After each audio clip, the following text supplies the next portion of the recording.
ఐఫై TV news కి స్వాగతం. Bulletin లో ముందుగా హెడ్లైన్స్ చూద్దాం.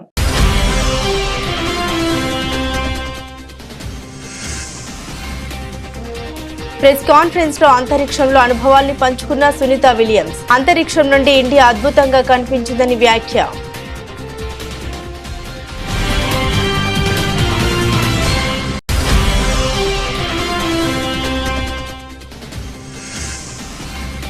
పాక్ లో విచిత్రమైన పరిస్థితి. భారత వ్యతిరేక ఉగ్రవాదులను వేటాడుతున్న అజ్ఞాత వ్యక్తులు.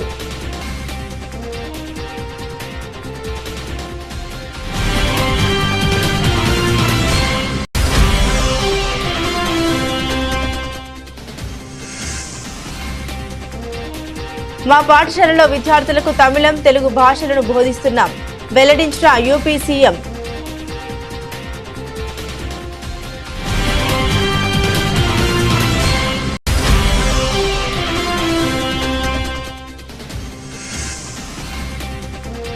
రాష్ట్ర వ్యాప్తంగా 8,000 కొనుగోలు కేంద్రాలు ప్రారంభం చేసుకున్నామన్న మంత్రి పొన్నం ప్రభాకర్. పచ్చి వడ్ల పేరుతో పంటల వద్ద అమ్ముకునే ప్రయత్నం చేయొద్దని రైతులకు విజ్ఞప్తి.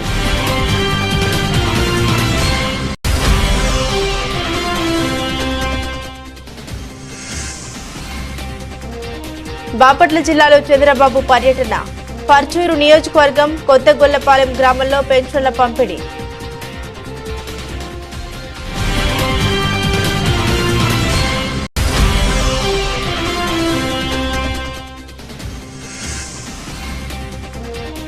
హెచ్సియు విద్యార్థుల తెగువకు సెల్యూట్. విద్యార్థుల ఉద్యమానికి మద్దతు ప్రకటించిన కేటీఆర్.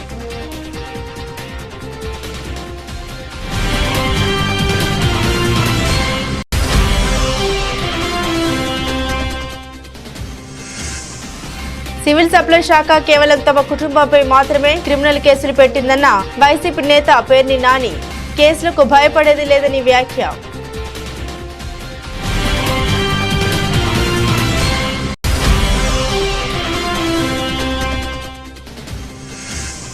హెచ్సియు వివాదంపై బీజేపీ ఎమ్మెల్యే ఎల్లటి మహేశ్వర్ రెడ్డి సంచలన వ్యాఖ్యలు. రేవంత్ రెడ్డి హెచ్సియు భూమిని ప్రియాంక గాంధీ భర్తకు కట్టబెట్టే కుట్ర చేస్తున్నారని ఆరోపణ.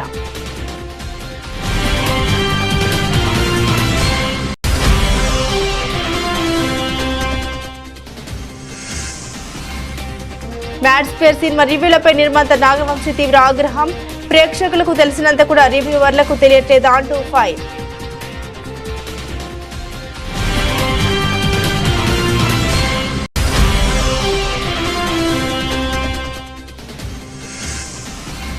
కుప్పకూలిన భారత స్టాక్ మార్కెట్లు.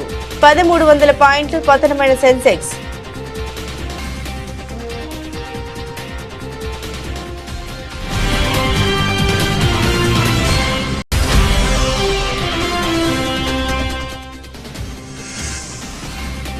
ఎట్టకేలకు తొలి గెలుపు అందుకున్న ముంబై ఇండియన్స్. 8 వికెట్ల తేడాతో కేకేఆర్ పై విజయం.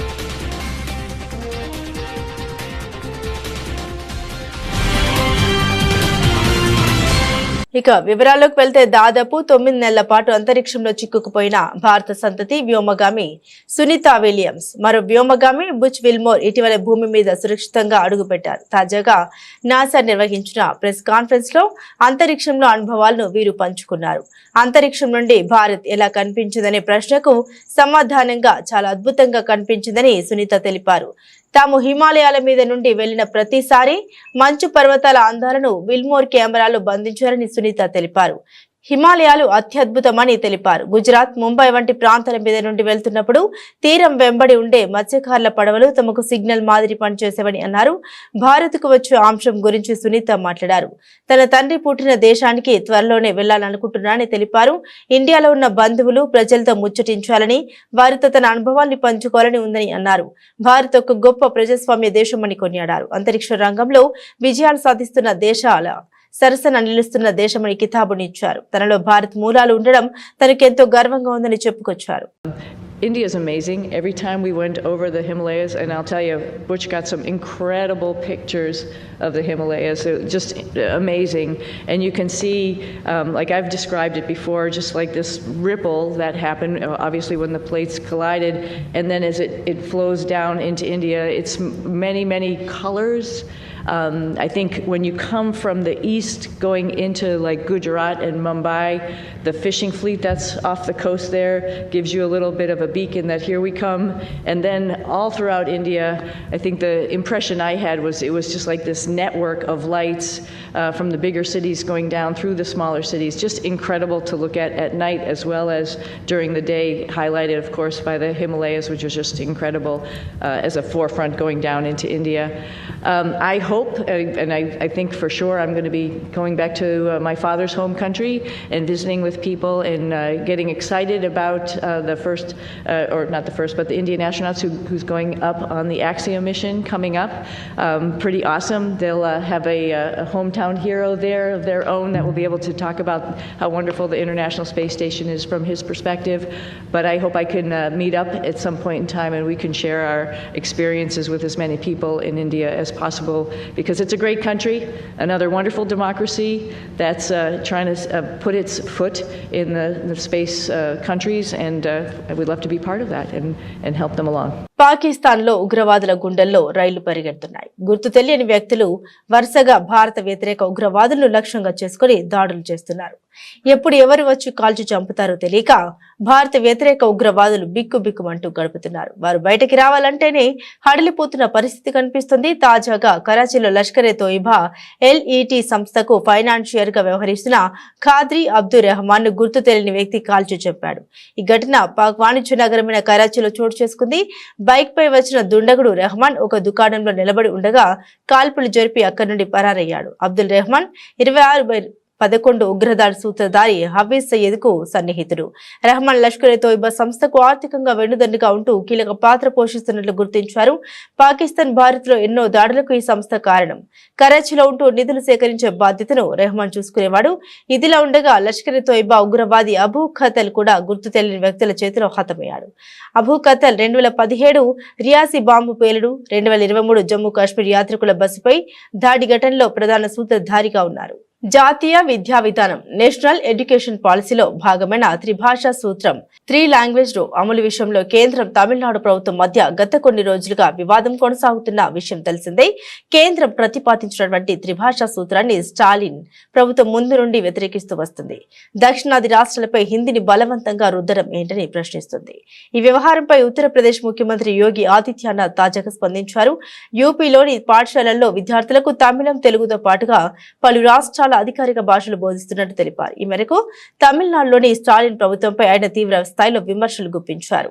స్వార్థపూరిత రాజకీయ ప్రయోజనాల కోసమే త్రిభాషా విధానంపై వివాదాలు సృష్టిస్తున్నారని ఆరోపించారు.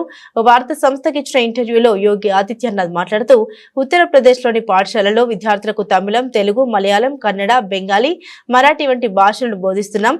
దీని కారణంగా మా రాష్ట్రం ఏమైనా చిన్నదైపోతుందా? దీనివల్ల రాష్ట్రంలో కొత్త ఉపాధి అవకాశాలు, ఉద్యోగాలను సృష్టించుకోగలుగుతున్నాం.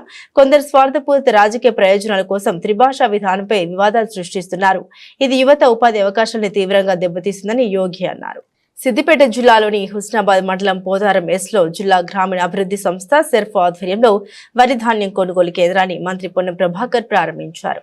ఈ సందర్భంగా మంత్రి మాట్లాడుతూ సిద్దిపేట జిల్లాలో మొదటి వడ్ల కొనుగోలు కేంద్రాన్ని పోతారంలో ప్రారంభించుకున్నామన్నారు. పచ్చి వడ్ల పేరుతో పంటల వద్ద అమ్ముకునే ప్రయత్నం చేయవద్దని రైతులకు విజ్ఞప్తి చేశారు. వడ్ల కొనుగోలు కేంద్రం వద్దకు తీసుకొస్తే మద్దతు ధర వస్తుందని తెలిపారు. తూకంలో మోసం లేకుండా డబ్బుల పేమెంట్ విషయంలో కూడా ఇబ్బందులు లేకుండా చర్యలు తీసుకుంటున్నామని తెలిపారు. గతంలో ఓ ఆసామి మా గ్రామంలో ధాన్యం కొనుగోలు చేసుకుని పోయాడు. డబ్బులు ఇవ్వలేదని నా దగ్గరికి వచ్చారు. అలాంటి సంఘటనలు జరగకుండా ఉండాలంటే ప్రభుత్వమే మీ దగ్గర ధాన్యం కొనుగోలు చేస్తుందని వెల్లడించారు. రాష్ట్ర వ్యాప్తంగా 8,000 కొనుగోలు కేంద్రాలు ఈ రోజు ప్రారంభం చేసుకుంటున్నామన్నారు. రాష్ట్ర వ్యాప్తంగా పండించిన వరి ధాన్యం కొనుగోలు చేయడానికి ప్రభుత్వం సిద్ధంగా ఉందని స్పష్టం చేశారు. రైతులకు సంబంధించి భవిష్యత్తులో ఇంకా అనేక ప్రయోజనాలు కలిగించేలా నిర్ణయం తీసుకుంటుందన్నారు. వడ్ల కొనుగోలు కేంద్రాన్ని ప్రారంభించుకున్న సందర్భంగా హాజరైనటువంటి ప్రతి ఒక్కరికి పేరు పేరున నమస్కారాలు. వేదిక మీద ఉన్నటువంటి రంజాన్ అనేది అందరికీ పండుగ శుభాకాంక్షలు కూడా. ఈరోజు జిల్లాలో మొదటి కొనుగోలు కేంద్రాన్ని ఇక్కడ ప్రారంభోత్సవం చేసుకున్నాం. రైతు చాలా తేమ శాతంతో 12 తేమ శాతంతో కూడా తేవడం జరిగింది.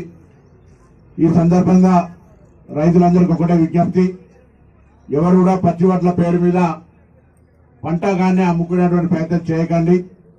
తప్పకుండా కొనుగోలు కేంద్రానికి తీసుకొస్తే మీకు మద్దతు ధర రావడంతో పాటుగా ఎక్కడ కూడా తూకంలో మోసం లేకుండా డబ్బులకు సంబంధించిన పేమెంట్ విషయంలో కూడా ఎక్కడ ఇబ్బంది జరగకుండా జరుగుతూ ఉంటది. చాలా మంది నా దగ్గరకు వస్తూ ఉంటారు, సార్ ఫలానా ఆయన ఆసామి మా గ్రామానికి సంబంధించిన రైతుల యొక్క ధాన్యాన్ని కొనుక్కొని పోయిండు, దాని తర్వాత పైసలు ఇవ్వలే. ఇటువంటి సంఘటనలు చాలా వస్తూ ఉంటాయి. కాబట్టి అటువంటిది రాకుండా ఉండాలంటే ప్రభుత్వమే నేరుగా మీతోటి ధాన్యం కొనుగోలు చేస్తూ ఉంది. ఇంకా పంట ఇప్పుడే కలెక్టర్ గారు చెప్పినట్టుగా గజ్వేల్ ప్రాంతంలో ఇంకా ఆలస్యం జరిగినప్పటికీ కూడా రాష్ట్ర వ్యాప్తంగా దాదాపు 8,000 పైన కొనుగోలు కేంద్రాల లోపల ఇవాళ ప్రారంభోత్సవం చేసుకునే విధంగా ప్రభుత్వ విధానాలు నిర్ణయం చేసినాం. కొన్ని జాగాల పంట రాకపోతే ఆలస్యం అయితే ఉండొచ్చు కొనుగోలు కేంద్రాల ప్రారంభం, కానీ ప్రభుత్వ విధానం మాత్రం ఏప్రిల్ 1 నుంచి. బాపట్ల జిల్లా పర్చూరు నియోజకవర్గం కొత్తగొల్లపాలెంలో సీఎం చంద్రబాబు పేదల సేవ కార్యక్రమంలో పాల్గొన్నారు. ఇంటింటికి తిరిగి పెన్షన్లు పంపిణీ చేసిన చంద్రబాబు అనంతరం ప్రజాసభకు హాజరయ్యారు. ఈ సందర్భంగా చంద్రబాబు ప్రసంగించారు. ఇప్పుడు తాను ఇస్తున్న పెన్షన్లు ఒకప్పుడు నొక్కిన అన్ని బటన్లకు సమానమని తెలిపారు. పెన్షన్ల రూపంలో నెలకు 2,722 కోట్లు పంపిణీ చేస్తున్నామని వెల్లడించారు. ఏడాదికి 33,100 కోట్లు ఖర్చవుతుందని తెలిపారు. గతంలో ఒక నెల పెన్షన్ తీసుకోకపోతే ఆ డబ్బు వచ్చే పరిస్థితి లేదని, కానీ నేను ఒక నెల పెన్షన్ తీసుకోకపోతే 2వ లేదా 3వ నెల తీసుకునే అవకాశం ఇచ్చారని వివరించారు.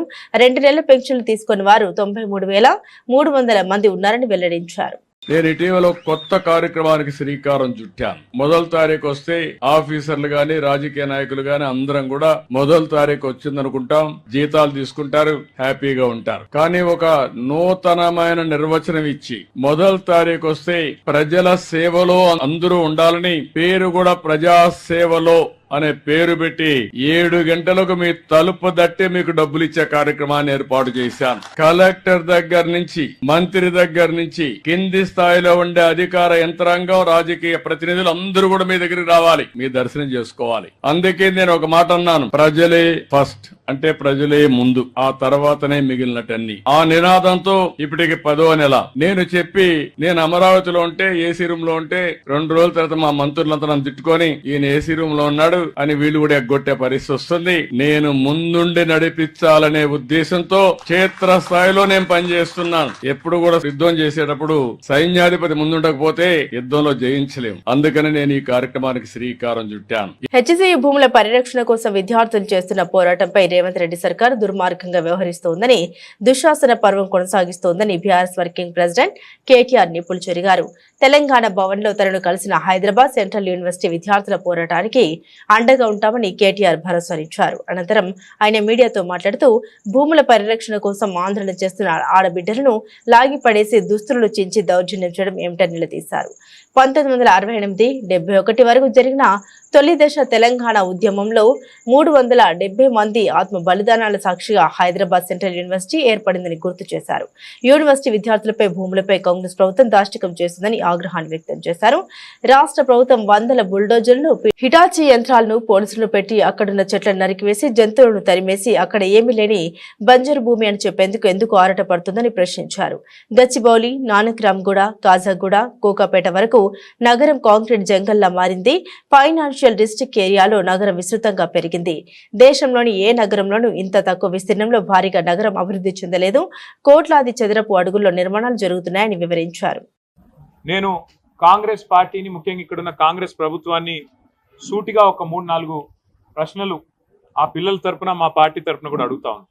ఒకటి, ఇవాళ మీరు చేస్తున్న దాష్టీకం, మీరు చేస్తున్న అరాచకం గత 3 రోజులుగా 100ల సంఖ్యలో బుల్డోజర్లను పంపి, 100ల సంఖ్యలో అక్కడ హిటాచీ మెషిన్లను పంపి, 100ల మంది పోలీసు వాళ్ళని పెట్టి, ఎందుకు ఇంత ఆగం, ఇంత గందరగోళంగా అక్కడ ఉండే చెట్లను కొట్టేసి, అక్కడ ఉండే జంతువుల్ని తరిమేసి, అక్కడ ఏమీ లేదో అదంతా బంజరు భూమి అని చెప్పడానికి ప్రభుత్వం ఎందుకింత ఆరాట పడుతున్నది చెప్పాలని నేను కోరుతా ఉన్నాను.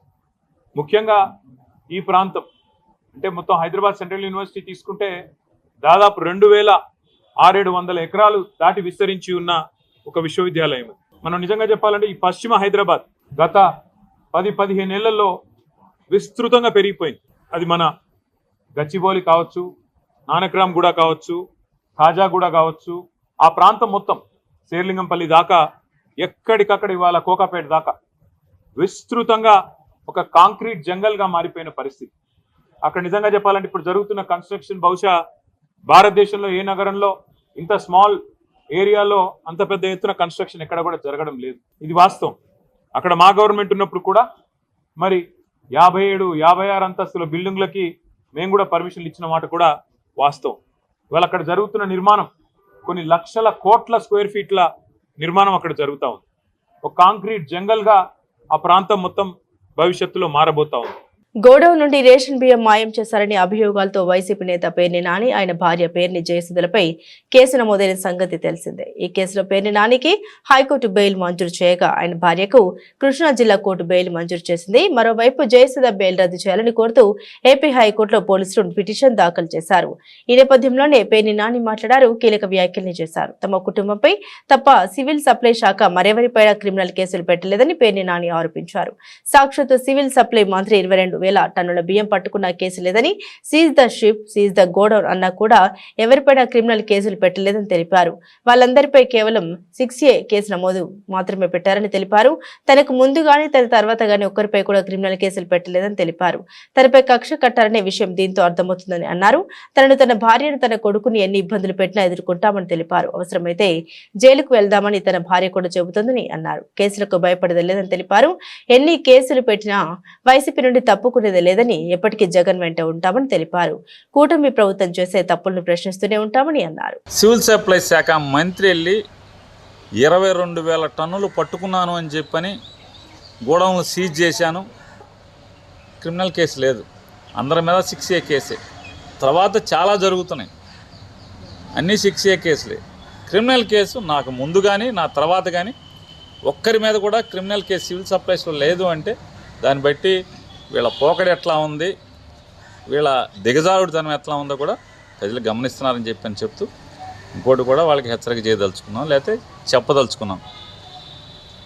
నన్ను, నా భార్యని, కొడుకుని మీరు వేధించినా, మానసికంగా ఒత్తిడి చేసినా, మమ్మల్ని జైల్లో పెట్టినా, నా భార్య కూడా ఒకటే చెప్తుంది, అవసరమైతే మనం జైలుకి వెళ్దాం, న్యాయం జరుగుద్దని నమ్మకం ఉంది, లేదంటే వాళ్ళ వేధింపులే వాళ్ళ పై చేయి సాధిస్తే ఖచ్చితంగా జైలుకి వెళ్ళి జైలు నుంచే వద్దాం. కానీ పొరపాటును కూడా జగన్మోహన్ రెడ్డి గారిని వదిలేదు లేదు, వైఎస్ఆర్ కాంగ్రెస్ పార్టీ నుంచి తప్పుకునే లేదు, మీ తప్పుల్ని మీ పాపాలని కడగటం మానేది లేదు. హెచ్సియు వివాదంపై బీజేపీ ఎమ్మెల్యే ఎల్లటి మహేశ్వర్ రెడ్డి సంచలన వ్యాఖ్యలు చేశారు. సీఎం రేవంత్ రెడ్డి హెచ్సియు భూమిని ప్రియాంక గాంధీ భర్త రాబర్ట్ వాద్రాకు కట్టబెట్టే కుట్ర చేస్తున్నారని ఆరోపించారు. రేవంత్ రెడ్డి తన పదవి కాపాడుకోవడానికి సోనియా గాంధీ దగ్గర మెప్పు పొందడానికి 40,000 కోట్ల భూమిని కేవలం 20,000 కోట్లకే రాబర్ట్ వాద్రా బినామీకి అమ్ముతున్నారని పేర్కొన్నారు. ఈ భూములు ఎవరి కోసం అమ్ముతున్నారు, ఎవరిని మెప్పు కోసం అమ్ముతున్నారు? మరి నిజంగా రియల్ ఎస్టేట్ దందా చేసేటువంటి మీ ప్రియాంక గాంధీ హస్బెండ్ రాబర్ట్ వడ్రా, ఆ రాబర్ట్ రియల్ ఎస్టేట్ దందా చేస్తాడంట కదా, మరి ఆయన మెప్పు కోసం, ఆయన కోసం అమ్ముతున్నావా, లేకుంటే ఎవరి కోసం అమ్ముతున్నావు?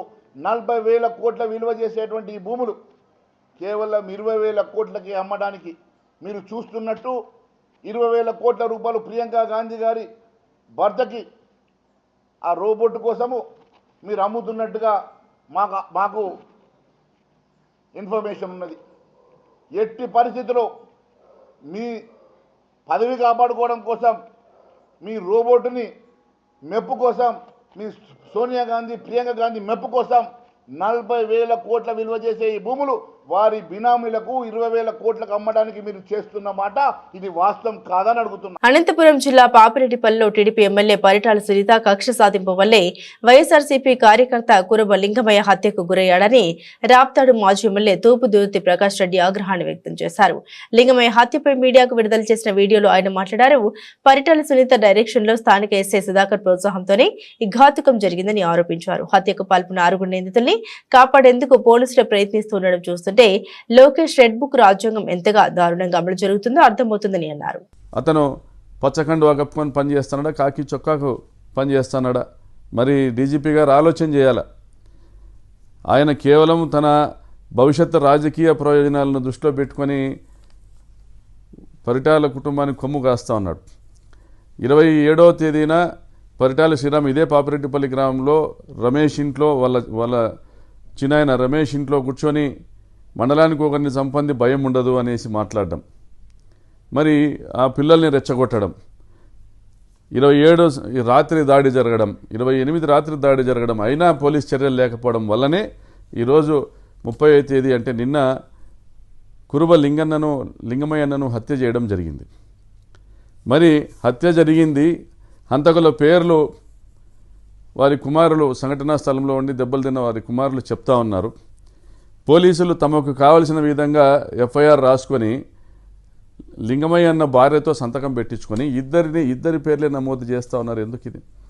మరి 5-6 మంది పాల్గొన్నారని ఆ సంఘటనలో గాయపడ్డ శ్రీనివాసులు లింగమయ్య అన్న కొడుకు మాట్లాడుతూ ఉంటే, నిన్న నేను ఆసుపత్రికి వెళ్ళి పరామర్శించడానికి వెళ్ళినా కూడా ఆయన పేర్లు చెప్తా ఉన్నాడు. మరి కేవలం ఇద్దరి పేర్లే ఎందుకు ఎఫ్ఐఆర్లు చేస్తున్నారు అంటే, హత్య కావించబడ్డ వారి పక్షాన మీరు నిలబడి, వారి కుటుంబానికి అండగా నిలబడి, ఈ రాష్ట్రంలో చట్టం ఉంది, న్యాయం ఉంది, ధర్మం ఉంది, మేమున్నాం మీ పక్షాన అని చెప్పాల్సిన పోలీసులు మరి ఎవరికి చుట్టంగా మారారు మీరు? మ్యాడ్ స్క్వేర్ సినిమా చాలా బాగుందని ప్రేక్షకులు చెబుతున్నారు. రివ్యూవర్లు మాత్రం కంటెంట్ లేదని తీర్పునిస్తున్నారు. ప్రేక్షకులకు తెలిసినంత కూడా రివ్యూవర్లకు తెలియడం లేదా అంటూ నిర్మాత నాగవంశీ ప్రశ్నించారు. నెగిటివ్ రివ్యూలను హైలైట్ చేస్తూ మీడియాలో చూపించడాన్ని ఆయన తప్పుపెట్టారు. సినిమాను చంపొద్దని, సినిమాలు ఆడితేనే అందరూ ఉంటారు, లేదంటే ఇంటికి వెళ్లాల్సిందనే విషయాన్ని గుర్తుంచుకోవాలని సినీ జర్నలిస్టులకు హితవు పలికారు. ఈ మేరకు మ్యాడ్ స్క్వేర్ సినిమా టికెట్ ధరలను తగ్గించిన విషయం వెల్లడించేందుకు నాగవంశీ మంగళవారం మీడియా సమావేశం ఏర్పాటు చేశారు. ఈ సందర్భంగా నాగవంశీ మాట్లాడుతూ, సీక్వెల్ కాబట్టి మ్యాడ్ స్క్వేర్ ఆడుతుందనే ప్రచారాన్ని తిప్పికొట్టారు. కంటెంట్ లేకుండా చూడడానికి మ్యాడ్ స్క్వేర్ సినిమా ఏమి బాహుబలి, పుష్ప 2, KGF 2 లాంటి పెద్ద సినిమా కాదని, ఈ సినిమాలో పెద్ద హీరోలు ఎవరు లేరని గుర్తించారన్నారు. రివ్యూలు వాటిపై అభిప్రాయం వ్యక్తం చేస్తూ సామాజిక మాధ్యమాల్లో పోస్టులు పెడుతున్న వారిపై తీవ్ర ఆగ్రహం వ్యక్తం చేశారు. సినిమా బాగుంది కాబట్టే మ్యాడ్ స్క్వేర్ ను ప్రేక్షకులు ఆదరిస్తున్నారని తెలిపారు. సినిమా ఇండస్ట్రీ, మీడియా కలిసి పనిచేయాలి. నేను సినిమాలు తీస్తేనే మీ వెబ్సైట్లు, ఛానళ్లు నడుస్తున్నాయి. మీ ఛానళ్లను మా సినిమాలే బతికిస్తున్నాయి. మేము ప్రకటన ఇస్తేనే మీ వెబ్సైట్లు పనిచేస్తాయి. సినిమా ఆడుతున్నప్పుడు కంటెంట్ లేని సినిమా ఎలా ఆడుతుందో తెలియదంటూ తీర్పులు ఇవ్వకండి. సినిమా ఆడితేనే మీరుంటారు, లేకుంటే మీరు ఇంటికి వెళ్లాల్సిందే. ఈ సినిమా ఇండస్ట్రీ నేను కోఎగ్జిస్ట్ అవ్వాలి. నేను సినిమాలు రిలీజ్ చేసి హిట్ అయ్యి నేను సినిమా తీస్తేనే మీ వెబ్సైట్ రన్ అవుతుంది. నేను యూట్యూబ్ ఇంటర్వ్యూ ఇస్తేనే మీ యూట్యూబ్ ఛానల్స్ రన్ అవుతాయి. మీ ఇండస్ట్రీలో మేము యాడ్ ఇస్తేనే మీ వెబ్సైట్ రన్ అవుతుంది. అంతేగాని సినిమాని చంపేయడానికి ట్రై చేయమాకండి. మీ రివ్యూలు మేమే కాదన్న, ఆ రోజు రివ్యూలు వచ్చిన తర్వాత నేను ప్రెస్ మీట్ పెట్టా, కానీ రివ్యూల గురించి ఏం కామెంట్ చేయాల. నేను ఇప్పుడు రివ్యూ గురించి కామెంట్ చేయాలి. మీ ఒపీనియన్ మీ ఇష్టం. కానీ సినిమా ఆడుతున్న తర్వాత కూడా సినిమా ఎందుకు ఆడుతుందని అనాలిసిస్ మీరు ఇవ్వాల్సిన అవసరం లేదు. మీ జడ్జ్మెంట్ జనాలకు అక్కర్లా. జనం ఆల్రెడీ జడ్జ్ చేసేసి జనం చూస్తున్నారు దాన్ని. ఆ జడ్జ్మెంట్లు చేసి సినిమాల గురించి సినిమాని డిస్ట్రాయ్ చేయడానికి ట్రై చేయమాకండి. సినిమాలు ఆడితేనే మీరు ఉంటారు, లేకపోతే వెబ్సైట్ మూసి ఇంటికి రావాల్సి వస్తుంది అందరూ. అది గుర్తుపెట్టుకుని బిహేవ్ చేయండి నెక్స్ట్ టైం నుంచి. మరీ అసలు దాన్ని ఎక్స్ప్లోయిట్ చేయడానికి ట్రై చేయకూడదు కదా ప్రతిదానికి. మీకు అంతగా మా మీద పగుండం దమ్ముంటే మానిపారండి, బ్యాన్ చేయండి. ఇప్పుడు నేను ఇంత కామెంట్ చేశాను కదా, నా సినిమాలు బ్యాన్ చేయండి, నా సినిమా ఆర్టికల్స్ రాయకండి, నా దగ్గర యాడ్ తీసుకోకండి, నా సినిమాలు రివ్యూ రాయకండి, చూద్దాం, చూసుకోండి, నాకేం అవసరంలా. మీరు మానేయండి, మమ్మల్ని బ్యాన్ చేయండి, చూస్తా నేను. నా సినిమా నేను ఓపెన్గా చెప్తున్నా, నా సినిమా బ్యాన్ చేయండి, నా ఆర్టికల్స్ రాయకండి, నా సినిమా ఆర్టికల్స్, నా సినిమా రివ్యూ రాయకండి. నేను ఎలా ప్రమోట్ చేసుకోవాలి, సినిమా నేను ప్రమోట్ చేసుకుంటా. మీరు వెబ్సైట్లు ప్రమోట్ చేస్తేనే సినిమాలు ఆడట్లేదు కదా. అది నా ఒక్క డెసిషన్ కాదు కదా, ఇది నా సినిమాల గురించి కాబట్టి నేను చెప్పా. నాకు మన మీద బతుకుతూ మనల్ని ఎందుకు చంపాలనుకుంటున్నారని అడుగుతున్నా అంతే. మన మీద బతుకుతున్నారా, మనల్ని చంపాలని ఎందుకు అనుకుంటున్నారు?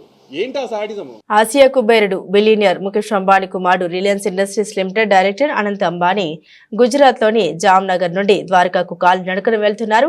ఈ 2 నగరాల మధ్య ఉన్న దూరం 140 కిలోమీటర్లకు పైనే. తన వల్ల ట్రాఫిక్ జామ్ ఏర్పడదనే ఉద్దేశంతో భారీ భద్రత మధ్య రాత్రి వేళ నడక సాగిస్తున్నారు. ఏప్రిల్ 10న తన పుట్టినరోజు నాటికి అనంత్ ద్వారకాకు చేరుకుని ప్రత్యేక పూజలు చేయనున్నారు. ఈ సందర్భంగా ఆయన మంగళవారం తెల్లవారుజామున మీడియాతో మాట్లాడారు. జామ్నగర్ లోని తమ ఇంటి నుండి ద్వారకా వరకు ప్రారంభమైన పాదయాత్ర గత 5 రోజులుగా కొనసాగుతోందని అనంత్ అంబానీ తెలిపారు. మరో 4 రోజుల్లో ద్వారకాకు చేరుకుంటామన్నారు. ద్వారకాధీశుడి ఆశీర్వాదం కోసం ఈ పాదయాత్ర చేస్తున్నట్టు తెలిపారు. యువత ద్వారకాధీశుడిపై విశ్వాసం ఉంచాలన్నారు. ఏదైనా పనిచేసే ముందు ద్వారకాధీశుడిని స్మరించుకోవాలని తెలిపారు. అప్పుడు ఆ పని ఖచ్చితంగా ఎటువంటి అడ్డంకులు లేకుండా పూర్తవుతుందని తెలిపారు. దేవుడు ఉన్నప్పుడు ఆందోళన చెందాల్సిన అవసరం లేదని అనంత్ అంబానీ తెలిపారు. મારું યાત્રા ચાલે છે, પદયાત્રા. અહીંયા જામનગર અમારા ઘરથી દ્વારકાધીશ સુધી, અને બસ આ બધાના આશીર્વાદ રહે અને શિવજી બાબા દ્વારકાધીશના બધા ઉપર કૃપા રહે. આ જ મારી પ્રાર્થના છે. અને અમે હમણાં પદયાત્રામાં 5 દિવસથી ચાલીએ છીએ અને 2-4 દિવસમાં પહોંચી જશું.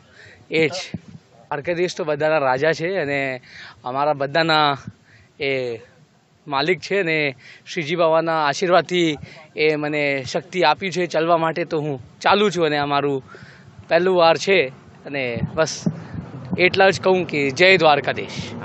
દ્વારકાધીશનું કૃપા રહે અને બધા શ્રીજી બાબા બધાને સંભાળીને રાખે ને બધાને આશીર્વાદ આપે. એ જ બધા યુવાને ભગવાનના પ્રતિ પ્રેમ રાખવું જોઈએ અને બધા યુવાને સનાતન પ્રતિ પ્રેમ રાખવું જોઈએ અને બધા યુવાને બસ એ જ મારી બધા યુવાને એક મેસેજ મોકલાવું છું મારા ભાઈઓ અને મારા મિત્રોને કે આપ બધા શ્રીજી બાબાના આશીર્વાદ લઈને આગે વધો અને જ્યારે ભગવાન છે તો કંઈ ચિંતા નહીં કરવાનું.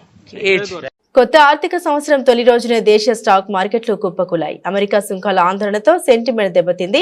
ఈ క్రమంలో పెద్ద ఎత్తున మార్కెట్లు పతనమవుతున్నాయి. ఈ సందర్భంగా సోమవారం మార్కెట్లు పనిచేయని విషయం తెలిసిందే. మంగళవారం మార్కెట్లు నష్టాలతోనే మొదలయ్యాయి. ప్రారంభంలోనే సెన్సెక్స్ 639.13 పాయింట్లు తగ్గి 76,775.79 పాయింట్ల వద్ద ట్రేడ్ అవుతుంది.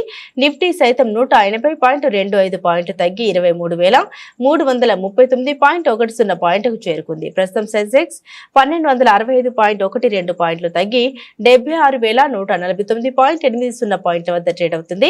ఇక నిఫ్టీ 322.65 పాయింట్లు తగ్గి 23,196.70 పాయింట్ల వద్ద కొనసాగుతుంది. అమెరికా అధ్యక్షుడు డొనాల్డ్ ట్రంప్ ప్రతీకార టారిఫ్లపై బుధవారం తుది నిర్ణయాన్ని ప్రకటించే అవకాశం ఉంది. ఈ క్రమంలో మార్కెట్లు తీవ్ర ఒత్తిడిని ఎదుర్కొంటున్నాయి. అదే సమయంలో Infosys, TCS, Bajaj finance, HDFC bank, Axis bank, Bajaj Finserv, HCL technologies, Maruti Suzuki షేర్ల అమ్మకాలతో మార్కెట్ పై మరింత ఒత్తిడి పెరిగింది. ఇక చమురు ధర పెరగడం కూడా ఓ కారణం. బ్రెంట్ క్రూడ్ ఆయిల్ బ్యారెల్ ధర 1.51% పెరిగి $74.74 చేరుకుంది. ఇక భారీ చమురు దిగుమతులపై ఆధారపడుతుండగా చమురు ధరల పెరుగుదల మార్కెట్ల సెంటిమెంట్ దెబ్బతీసింది.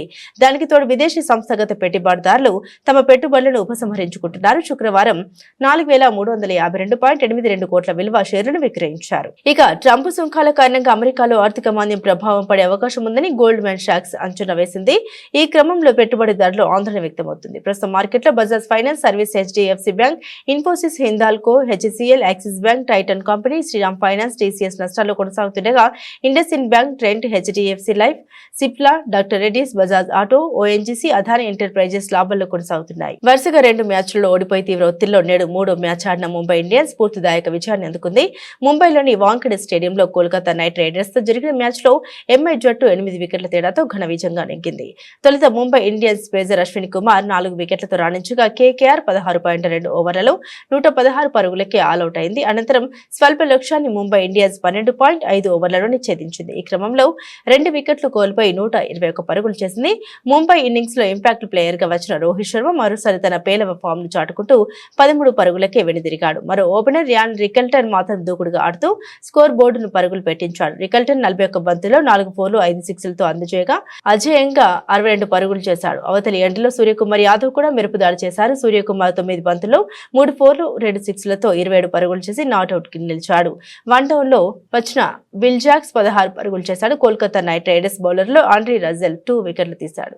బులెటిన్ ముగించే ముందు హెడ్లైన్స్ మరోసారి.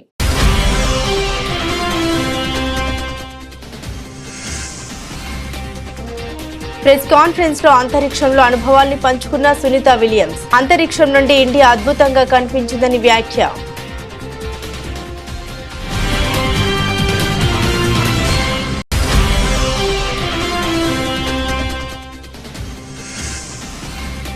పాక్ లో విచిత్రమైన పరిస్థితి. భారత వ్యతిరేక ఉగ్రవాదులను వేటాడుతున్న అజ్ఞాత వ్యక్తులు.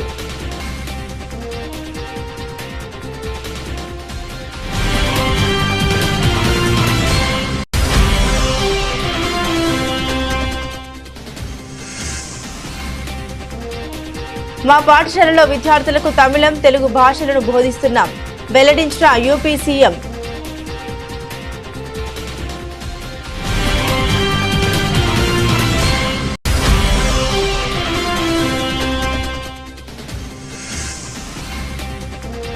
రాష్ట్ర వ్యాప్తంగా 8,000 కొనుగోలు కేంద్రాలు ప్రారంభం చేసుకున్నామన్న మంత్రి పొన్నం ప్రభాకర్. పచ్చి వడ్ల పేరుతో పంటల వద్ద అమ్ముకునే ప్రయత్నం చేయొద్దని రైతులకు విజ్ఞప్తి.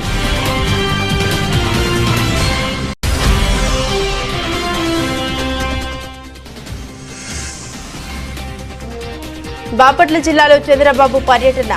పర్చూరు నియోజకవర్గం కొత్తగొల్లపాలెం గ్రామంలో పెన్షన్ల పంపిణీ.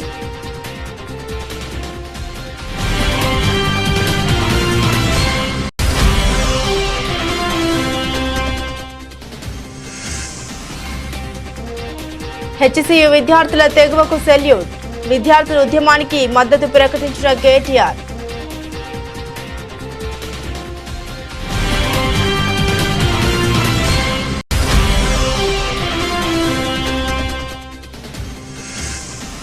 సివిల్ సప్లై శాఖ కేవలం తమ కుటుంబంపై మాత్రమే క్రిమినల్ కేసులు పెట్టిందన్న వైసీపీ నేత పేర్ని నాని.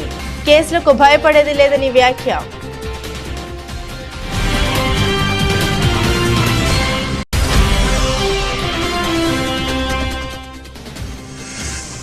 హెచ్సియు వివాదంపై బీజేపీ ఎమ్మెల్యే ఎల్లటి మహేశ్వర్ రెడ్డి సంచలన వ్యాఖ్యలు. రేవంత్ రెడ్డి హెచ్సియు భూమిని ప్రియాంక గాంధీ భర్తకు కట్టబెట్టే కుట్ర చేస్తున్నారని ఆరోపణ.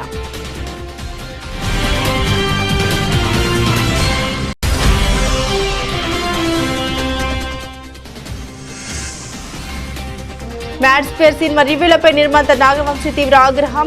ప్రేక్షకులకు తెలిసినంత కూడా రివ్యూవర్లకు తెలియట్లేదా అంటూ ఫైర్.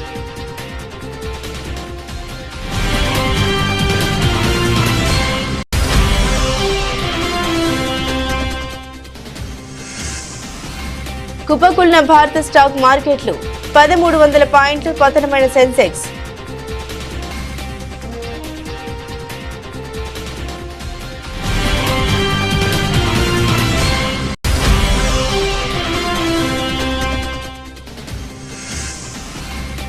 ఎట్టకేలకు తొలి గెలుపు అందుకున్న ముంబై ఇండియన్స్. 8 వికెట్ల తేడాతో కేకేఆర్ పై విజయం.